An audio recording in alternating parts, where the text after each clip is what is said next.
Movie की शुरुआत में हम देवकी को देखते हैं जो कि एक बायो की टीचर होती है। उसी क्लास में हम आर्या नाम की लड़की को देखते हैं जो कि अपने ही क्लास में एक लड़की को बहुत ही पसंद करती है। देवकी अपना लेक्चर शुरू करती है तभी मोहित नाम का लड़का आर्या के फ़ोन पे एक वीडियो भेजता है जो वो वीडियो बहुत ही गंदा होता है। आर्या वो वीडियो अपने फ्रेंड को दिखाती है। आर्या की फ्रेंड मोहित की इस हरकत को देवकी से बता देती है। देवकी वो वीडियो देखकर मोहित के ऊपर बहुत ही गुस्सा होती है। देवकी मोहित का फोन लेकर उसे बाहर भी फेंक देती है और मोहित को क्लास के बाहर भी कर देती है। उससे उसके पेरेंट्स से मिलने के लिए बोलती है। अब अगले सीन में देखते हैं कि देवकी अपनी फैमिली के साथ रात में डिनर करती है जहाँ पर हम आर्या को भी देखते हैं। आर्या देवकी को बिल्कुल भी पसंद नहीं करती है क्योंकि देवकी उसकी दूसरी माँ होती है। देवकी आनंद से बोलती है कि इस साल गर्मियों की छुट्टी में हम कहाँ जा रहे हैं घूमने। आर्या अपने फोन से एक सुंदर सा पिक्चर आनंद को दिखाती है और बोलती है कि ये एक अच्छा लोकेशन है। आर्या अपनी पार्टी की बात भी अपने पापा को बताती है और बोलती है कि मेरे सारे फ्रेंड जा रहे हैं। आर्या और देवकी की इस बात पर छोटा सा एक बहस हो जाता है और आर्या वहाँ से गुस्से में होकर चली जाती है। आर्या गुस्से में अपने कमरे में आकर अपने फ्रेंड से बात करती है तभी वहाँ पर देवकी आ जाती है आर्या के लिए खाना लेकर और आर्या से बताती है कि तुम्हारे पापा मान गए हैं पार्टी के लिए। अगले सीन में देखते हैं कि आर्या अपने पापा से कहती है कि मैं देवकी को कभी भी एक्सेप्ट नहीं कर पाऊंगी क्योंकि वो मेरी माँ नहीं है। आनंद अपनी काम की वजह से वो अगले 10 दिनों के लिए बाहर चला जाता है। आर्या पार्टी में जाने के लिए रेडी हो जाती है। देवकी आर्या के दोस्तों से कहती है कि घर जल्दी आ जाना और टाइम से फोन करते रहना। आर्या अपने दोस्तों के साथ पार्टी के लिए निकल जाती है। देवकी आर्या की तारीफ भी करती है। अगले सीन में देखते हैं कि आर्या अपने कॉलेज के फ्रेंडों के साथ पार्टी को एंजॉय करती है और उनके साथ ड्रिंक भी करती है। मोहित उस पार्टी में आर्या को देखकर खुश हो जाता है जो कि मोहित आर्या को बहुत ही पसंद करता है। मोहित आर्या के पास जाता है डांस करने। आर्या उसे डांस करने से मना कर देती है। मोहित गुस्से में होकर अपने बड़े भाई चास के पास आ जाता है और चास से कहता है कि मुझे वो लड़की बहुत ही पसंद है। चास 2 ड्रिंक मंगवाता है और उस ड्रिंक में कुछ मिला देता है और वो ड्रिंक लेकर आर्या के पास चला जाता है। चास वो ड्रिंक लेकर आर्या के पास जाता है और आर्या को पिलाने की कोशिश करता है पर आर्या वो ड्रिंक पीने से मना कर देती है और उसकी फ्रेंड भी लेती है। चास उधर से चला आता है। यह देखकर मोहित उसका बहुत ही मजाक बना लेता है। उसी पार्टी में योगिंदर भी आया रहता है जो कि चास का दोस्त होता है और चास से कहता है कि ये सब तुम लोग की बस की बात नहीं है। आर्या पार्टी खत्म करके बाहर ही निकलती है और वो देवकी को कॉल ही करती है तभी अचानक से उसके ऊपर कोई हमला कर देता है और वो कोई और नहीं बल्कि मोहित चास और योगिंदर रहता है। आर्या अपने आप को बचाने की बहुत ही कोशिश करती है पर वहाँ का गार्ड भी उन सब का साथ दे देता है और आर्या को एक कार में बंद करके कहीं पर वो लेकर जाते हैं। आर्या अपने आप को बचाने के लिए पूरी कोशिश करती है उन दरिंदों से पर मोहित चास और योगिंदर और वहाँ का वॉचमैन आर्या के साथ सारे हदें पार कर देते हैं। मोहित आर्या से एक बात ही बोलता है कि बोला अपनी माँ को, कहाँ है तेरी माँ। और उसके दोस्तों आर्या के साथ सारे हदें पार कर देते हैं और आर्या को एक नाले में फेंककर वहां से चले जाते हैं। इधर देवकी आर्या को फोन लगाती है पर आर्या का फोन नहीं लगता है जिसकी वजह से देवकी बहुत ही परेशान हो जाती है। देवकी उसी पार्टी में जाती है जहाँ पर आर्या गई होती है पर आर्या का कहीं पता नहीं चलता है जिसकी वजह से देवकी बहुत ज्यादा परेशान हो जाती है। देवकी पुलिस स्टेशन जाती है और मिसिंग कंप्लेंट लिखवाती है और बताती है कि मेरी बेटी के लिए तो घंटों से गायब है। पुलिस वाला कहता है कि आजकल के बच्चे माँ बाप की सुनते ही कहाँ है। देवकी कहती है मेरी बेटी ऐसी नहीं है। उसी स्टेशन पे एक आदमी रहता है जो कि देवकी की सारी बातें सुनता है। देवकी जैसे ही स्टेशन के बाहर आती है उसे वो अपना एक कार्ड देता है और उसे बताता है कि मैं एक जासूस हूँ। देवकी उसे देखकर वो बहुत ही घबरा जाती है और वो वहाँ से चली जाती है। अगले सीन में देखते हैं कि देवकी को पता चलता है कि आर्या हॉस्पिटल में एडमिट है। देवकी आर्या को देखकर बहुत ज़्यादा ही डर जाती है। डॉक्टर देवकी को बताती है कि आर्या के साथ बहुत ही गलत हुआ है। उसके साथ किसी ने रेप कर दिया है जिसकी वजह से उसकी हालत बहुत ही खराब हो गई है। अगली सीन में देखते हैं कि पुलिस स्टेशन पे आर्या की केस के बारे में पता चलता है। पुलिस ऑफिसर देवकी के पास आता है और उससे बोलता है कि हमें आर्या से सब कुछ पूछना होगा जो उसके साथ हुआ, तभी हम उन दरिंदों को पकड़ पाएंगे। इधर देवकी आनंद को कॉल करके सब कुछ बता देती है। आनंद आर्या को देखकर बहुत ही डर जाता है, वो एकदम से बेबस हो जाता है। अगली सीन में देखते हैं कि आर्या पुलिस वालों को सब कुछ बता देती है कि उस दिन हुआ क्या था। जैसे ही पुलिस वालों को पता चलता है, उन चारों को पकड़ के जेल में बंद कर देता है और आर्या का केस चलने लगता है। योगिंदर बताता है कि आर्या उस दिन बहुत ही नशे में थी, वो सिर्फ हमें फंसाने की कोशिश कर रही है। जहाँ पर आर्या की मेडिकल रिपोर्ट भी उन्होंने गलत साबित कर दिए थे। कोर्ट में उन चारों ने मिलकर आर्या को गलत साबित कर देते हैं, जिसकी वजह से उन चारों को छोड़ दिया जाता है। आनंद ये सब देखकर गुस्से में आ जाता है और उन पे हमला कर देता है, जिसकी वजह से आनंद को पुलिस पकड़ के जेल में डाल देती है। देखिए, आनंद को देखकर बहुत ज्यादा घबरा जाती है। वो पुलिस ऑफिसर से कहती है कि आखिर कब तक ऐसे दरिंदों को इंसाफ मिलता रहेगा और हम सब कब तक ऐसे लड़ते रहेंगे। देवकी आनंद को छुड़ाकर घर लेकर जाती है। अगली सीन में देखते हैं कि आर्या अपने आप को कमरे में बंद कर लेती है, जहाँ पर आनंद और देवकी बहुत ज्यादा परेशान हो जाते हैं। आर्या देवकी को देखकर बहुत ज्यादा चिल्लाने लगती है। आर्या देवकी से कहती है कि वो सब सिर्फ एक बात भूल रहे थे, बुला अपनी माँ को। आर्या को लगता है कि ये सब देवकी की वजह से हुआ है। देवकी आर्या को देखकर बहुत ज्यादा टूट जाती है। वो आनंद से कहती है कि हमारे बीच की दूरी और भी बढ़ गई है। अगली सीन में देखते हैं कि देवकी कॉलेज जाती है और वहां पर मोहित को देखती है। देवकी गुस्से में प्रिंसिपल के पास जाती है और प्रिंसिपल से कहती है कि आप मोहित को कॉलेज में क्यों रखे हैं। प्रिंसिपल कहता है कि मैं उसे ऐसे नहीं निकाल सकता हूँ और कोर्ट ने भी उसे छोड़ दिया है।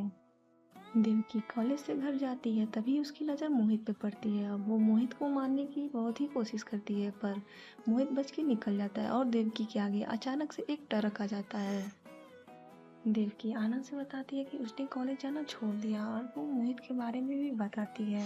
देवकी अंदर से बहुत ज्यादा टूट जाती है, उसे कुछ नहीं समझ में आता है। तभी उसकी नजर उस कार्ड पे जाती है जो उसने दया शाम से ली रहती है। अगले सीन में देखते हैं कि देवकी दया शाम के पास जाती है और उन दरिंदों के बारे में पता करने के लिए बोलती है। दया शाम देवकी की बात मान जाता है और देवकी से कहता है कि आपका काम हो जाने के बाद मैं आपको नहीं जानता हूँ और ना आप मुझे। दया शाम देवकी से मिलता है और वो बाबू शाम की जानकारी देवकी को देता है। देवकी से कहता है कि बाबू शाम अपनी ड्यूटी खत्म करके देर शाम तक वो शराब के ठेके पे बैठा रहता है। अगले सीन में देखते हैं कि बाबू श्याम एक नाले में पड़ा रहता है। जब उसको होश आता है तो वो अपने घर जाता है, जहाँ पर उसकी वाइफ उससे लड़ती है और पूछती है कि तुम 3 दिन तक कहाँ गायब थे।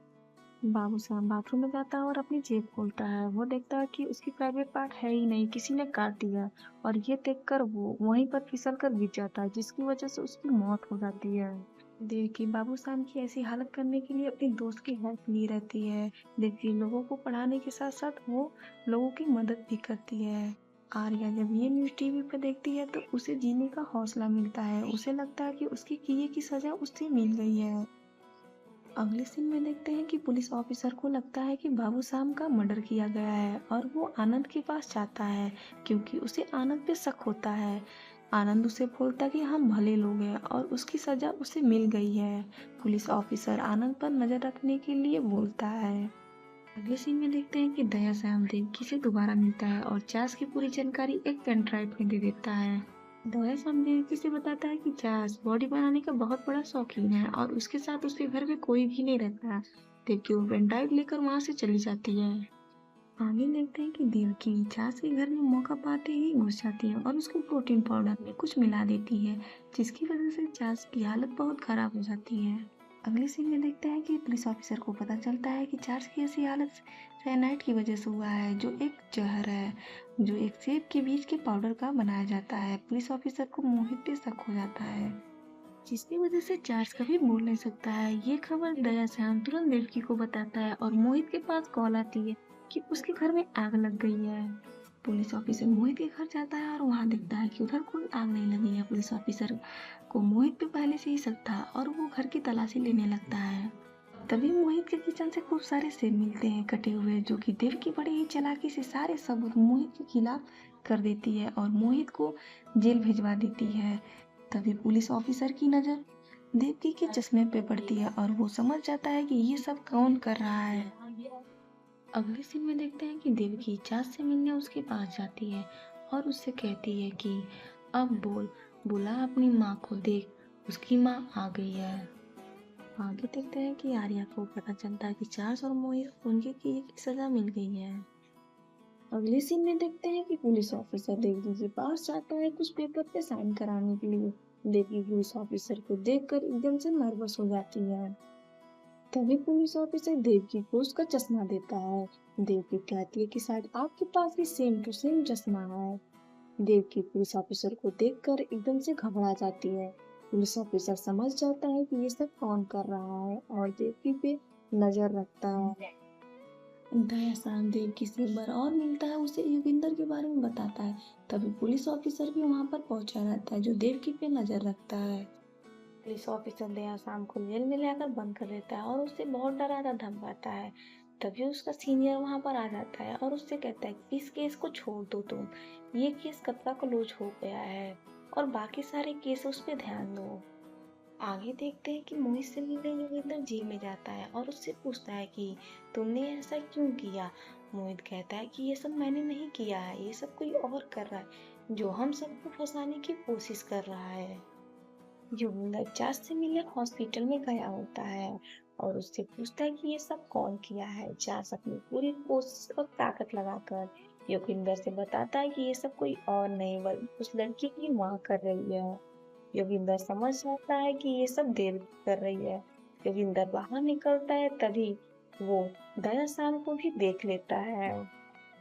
योगिंदर दयाशाम का पीछा करते करते उसके ऑफिस तक पहुंच जाता है और दयाशाम से देवकी के बारे में पूछता है, पर दयाशाम उसे बातों में उलझाने की कोशिश करता है।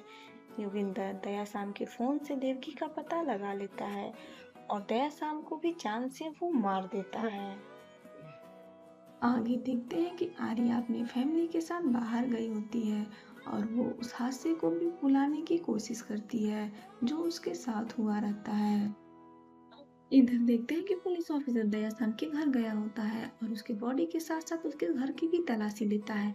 तभी पुलिस ऑफिसर की नजर दयाशाम के चश्मे पर पड़ती है जिसमें एक पेन ड्राइव रहता है जिसमें सारी बातें रिकॉर्ड की गई होती है। पुलिस ऑफिसर को सारी सच्चाई का पता चल जाता है। अगले सीन में देखते हैं कि योगेंद्र देवकी की लोकेशन पे चला जाता है। वो आर्या को मारने की कोशिश करता है। आर्या उसे देखकर एकदम से डर जाती है। तभी वहां पर देवकी आ जाती है और आर्या को भागने के लिए कहती है। योगेंद्र देवकी को बहुत ज्यादा जख्मी कर देता है और उसका फेस एक पॉलिथीन से कवर कर देता है जिसकी वजह से देवकी सांस नहीं ले पाती है और वो बेहोश हो जाती है। योगेंद्र आर्या के पीछे चला जाता है।